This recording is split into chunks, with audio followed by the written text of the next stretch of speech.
Alright, let us delve even further into this, to this mystic island of, Metroid 2, Samus's last request. It's been a while, I don't even know where we left off. Wow, that was ridiculous.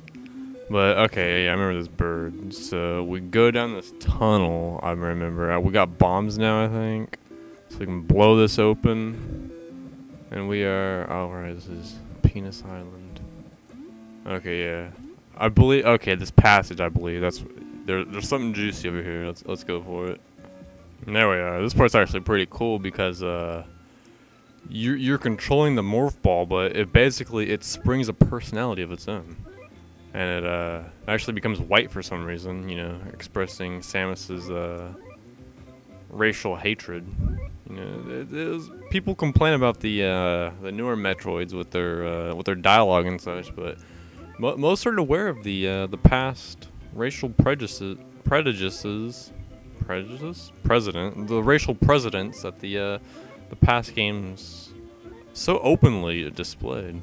But those are some Metroids we just killed there. It's pretty sweet. I mean, it's basically a bouncy, just a fun little park for your inner ball. There's a Mario pipe, but they didn't. You know, Luigi's been screwing around, twisting those what was that piece of pot crap that just exploded into peas? Been twisting some screws. You know, so everything's all right. Get our M here for mustache. Now we got our look at let's roll. Look at this. Like Sonic the Hedgehog with a little, I don't know, tuna scrapings mixed in, whatever. How'd that guy hurt us? You're supposed to be invincible in ball form. Oh, you're gonna, we're gonna need some speed for this bad boy.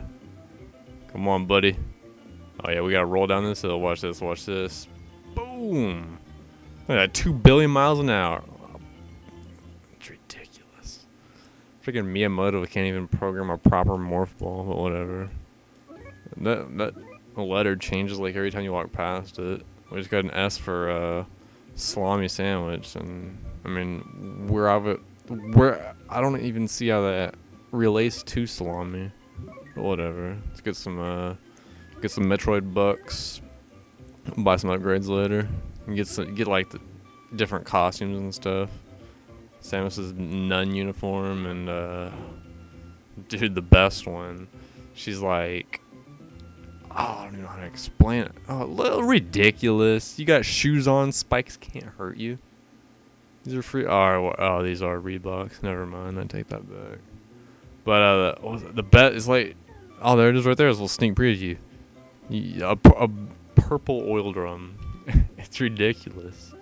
She's all walking around. You can do her torture attacks. They're pretty sweet. Well, I think we're just about beating this level. In the background, you can see some numbers. Those are actually binary. I mean, binary is usually zeros and ones, but this is Asian binary. And if you take all those numbers and put them in a binary translator, it's actually a message from the developers hinting at it's basically Metroid promises for the future. I mean, you can garner the whole history of the series right there, but hold on. Secret level. We just unlocked the secret level. It's gonna warp us to Earth. Alright, looks like we got inner Earth's atmosphere. A little quick airplane level. This part's pretty cool though. It's like it's basically a kind of classical style shoot 'em up. If you played Saiko games before, this may seem kind of familiar. This actually inspired Saiko themselves a lot, so it's a bit of classic gaming history for you there. You ain't gonna read this in the in the books, in the published books. This is like gaming knowledge for the elite. So consider yourself blessed. Consider yourself cursed. I don't care. Whatever. Get some bombs there. Check this out. Just bring out old Leroy himself. He just comes in. He takes names. You know, that's what he's meant for. Name taken. He uses a pencil though, so it's not very permanent. I mean, Sharpies, they're advertised as permanent. My grandma bought one, and She's like using it to write on her plants, I guess, to see growth or something. Freaking didn't even stay permanent, you know. 5 years later, the marks weren't there. Get our points there, very handy. And now we got to make a quick field goal here so we can get some of our classic Metroid trope. You got to get all your parts back. Got to get your pieces, put them together. You can see that arrow that's pointing to Samus herself. She's hiding far to the left. Far to the left. You know, she got her gun. She don't have to get in the grunt of the action. She just chills on the sideline. There's the chillers at the top. Some cameo appearances. Klonoa's, I believe, on the... Hold on. Pick our play here. Yeah, that's Klonoa on the far left. We could only afford one cheerleader, but, I mean, that's what happens when you're freaking masquerading on the... What was it, the Buffalo Bills? Chicago... I don't know, Chicago chicken skin? Whatever. These boys, hut. Ridiculous, but... I think okay, I just spun in a circle that round, so that was pretty beneficial to the team. I think this time, let's go. I think that guy in the audience, he wants my autograph. So, oh, I got the ball. How'd that happen? I think, don't it? Look at that, boom! We're gonna toss that baby to Tennessee. Okay, look at these plans. Okay, I believe if we pick Mule, it's like a cheat. If you pick Mule, it automatically gives you your part. So click that, and with that, we've just beaten Metroid 2 by picking that command. Here's our much coveted ending. Hope you'll enjoy it as much as I do. It's a young Samus calling out to her father, Papa Chrono. Wait for it. Oh, here we go. Rise and shine, young one. That's me in bed right there. It was actually one of the first times I actually see Samus's hair. It's a spiky red mess. She coats the gel in. There's our dad right there. We gotta bow down to him or he don't let us eat dinner. He's kind of a jerk like that. There's my sister Bamus. She has an arm deficiency, so her hands they get stuck in outstretched positions like this for long periods of time. It's kind of saddening, but whatever. Hopefully we get to sit in that throne right there. Oh, what if it isn't it's the great grandpappy himself, gracing us with his presence. It's a rare tree. This is one of the. There's like 15 endings in Metroid 2. This is one of the more rare ones. So we got like some caveman coming out of just, they're just busting time travel crap out of nowhere. I mean, it's kind of preposterous, really. I don't approve. It's a pretty left field ending. You get this one if you beat it in under 2.5 hours and use no items. But whatever. The best ending, you actually got to beat it in 14 minutes, which was it wasn't doable until recently with through ROM hacking. So it was pretty exciting when they finally discovered it. So here we get the great dance party. Pretty exciting scene. Just follow this blue little fella. It's the Moonlight Parade. I mean, you don't even need to say that. It's pretty apparent this is the Moonlight Parade.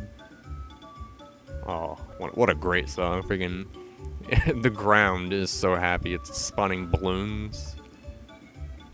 Just a grand event for everybody. I should have just beaten this game for the Christmas special. A little festive. Look like at the bottom, he's just chucking that orange juice. He's gonna burn his throat if he's not careful. Especially if it's Herner's orange juice. Freaking hate when like the pulp, like the extra pulpy. Oh, that's rough stuff. You can just feel it going down your throat. It's not a pretty sight. Not a pretty sight. Oh, there's our old Melchior. Up in the top, he's dancing. He's the one that invented the morph ball for a young Samus. So he's pretty important to the Metroid legacy. So this goes on for a bit. Okay, we can walk around now. We got bimbos just dancing. I mean, look at this. You're trying to walk. You got women spreading their legs on top of you. It's ridiculous. What's up, mate? Oh, he quit the. Looks like he quit the morph ball business. He don't care. You know, he had enough of that. Can we change characters? No. Here's this little. Yeah. You basically just walk, and women. They're like. They just fawn over your greatness, basically. Yeah, that's everybody. It's like everybody from every Metroid game. See, there's on the bottom left that green one. That's from Metroid 1. Well, like every Metroid, you're basically a different Samus. It's kind of like the Zelda games, but it's pretty cool. So you know, these are all the Samuses over the generations. Even got like the bottom right there. That's the Taiwanese Metroid 3 Samus. So that's a pretty sweet cameo. Cameo? That game's crap. But the Queen awaits. We gotta go in this magical vortex. It basically takes you to your Mr. Kaido. It takes you to your own Metroid timeline. Cause you know. Oh, look at that! He got kissed. Oh, that's beautiful. That's a tearjerker. Is he gonna transform into a wait for it? No, he ain't gonna transform. He probably like goes in there and transforms into a peanut or something. He's too embarrassed. Yeah, you best go find Shala, young one. Oh, he's not even gonna say a word. He hates us. Freaking old man. Yeah, you better get out of here. We don't have like the ability to deal with your stench in this timeline. So you better get out of here. And there's that robot. That's actually Mother Brain. In the first one, we were programmed to be a bit more friendly. So you know, here's a touching scene, pretty much. A little idiot. Classic Metroid comic relief. Doesn't get better than that. Alright, we don't need your Hail Hitler salutes. Just go. just go. Oh, I remember that talk. Oh, I don't remember that talk. But yeah, that was Metroid 2, The Dismantling of Samus. Great game. Great game. For some reason, some cats are on the loose, and my mother's chasing after him. And now, she is dead. These are the days when they took chances with their endings, you know? They just half it. They went full force. But here's this guy. He's pretty much, we're under arrest now, so whatever. But that's Metroid 2. Check it out if you well, actually you just seen the whole game, so I don't want to check it out. So yeah, adios.